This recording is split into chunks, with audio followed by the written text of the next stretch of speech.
Election সম্পর্কে, সনদ সম্পর্কে একটা দল বলতেছে যে গণভোট হতে হবে নির্বাচনের আগে, তাই না? কয়েকটা দল। আর আমরা বলছি নির্বাচনের গণভোট কি হয় নির্বাচনের দিনেই হবে। এই সাধারণ মানুষ আপনারা এত কিছু কি বোঝেন? সত্যি কথা বলেন তো, এই গণভোট সনদ এইসবকে আমরা বুঝি না। এগুলো বোঝে শিক্ষিত সমস্ত উপরতলা থেকে আমেরিকা থেকে কিছু লোক আসছে, আইসে এখানে এখন এগুলো আমাদের ঘাড়ের মধ্যে চাপাচ্ছে।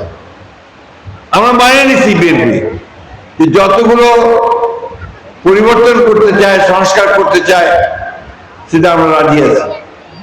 কিন্তু যেটা রাজি হব সেটাই শুধু আসবে, আর যেটা রাজি হব না সেটা পার্লামেন্টে যাবে।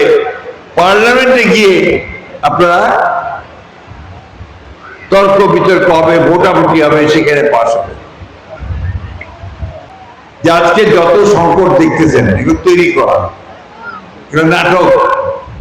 মূল ঘটনা হচ্ছে দেখলেন এই সমস্ত মানুষ, এরা অত কিছু বোঝে না, ওরা শুধু ভোটটা দিতে চায়। আমার ভোট আমি দেবো, যাকে খুশি তাকে দেবো, তাই না?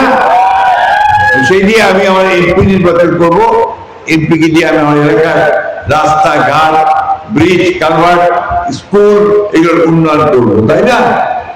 মসজিদ মন্দির এগুলো সংস্কার করবো, তাই তো?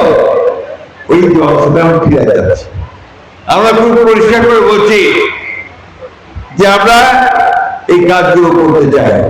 এখন সামনে আমাদের ভোট আসছে, নির্বাচন। এই নির্বাচন আপনারা কি করবেন? ভোট দিবেন তো নাকি? এইবার ভোট দেওয়ার মতো অবস্থা তৈরি হয়েছে, সবাই ভোট দিতে পারবেন? মার্কা কয়টার সামনে এবার? মার্কা একটা দেখতেছেন, ধানের শীষ নাকি? নৌকাটা এবার দেখা যাচ্ছে না নৌকাটাকে, তাই না? আরেকটা দেখা যায়, সেটা হচ্ছে আপনার দাঁড়িপাল্লা। দাঁড়িপাল্লা আপনারা চিনেন, দেখেনও নি অনেকে, তাই না? দাঁড়িপাল্লাও এখানে ইলেকশন করতেছে। তো সুতরাং আপনাদের এই নির্বাচনে আপনাদেরকে ধানের শীষ আর দাঁড়িপাল্লার মধ্যে বেছে নিতে হবে, তাই তো ভাই নাকি? তো আমরা যারা বিএনপি করি, দীর্ঘকাল ধরে করে আসতেছি, আপনারা আমাকে সবাই চেনেন, জানেন। আমি আপনাদের মানুষ। আমার বয়স এখন অনেক হয়ে গেছে, 78 বছর বয়স।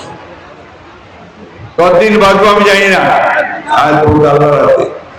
আমি সেইবারের মতো নির্বাচনে আপনাদের সহযোগিতা চাই। আমি চাই যে আপনারা আমাকে ধানের শীষে ভোট দিয়ে আমাকে কাজ করার সুযোগ দিবেন। কি ঠিক আছে? কাজ করে দেখাবেন একটু আপনারা, মা বোনেরা। এইবার আপনারা আমাকে সাহায্য করবেন। ভোট দিবেন কিসে? জোরে বলতে হবে মা বোনেরা, ভোট দিবেন কিসে? আমার মার্কেটটা ধানের শীষ। দয়া করে ধানের শীষে ভোট দিয়ে আমাকে আপনারা জানতে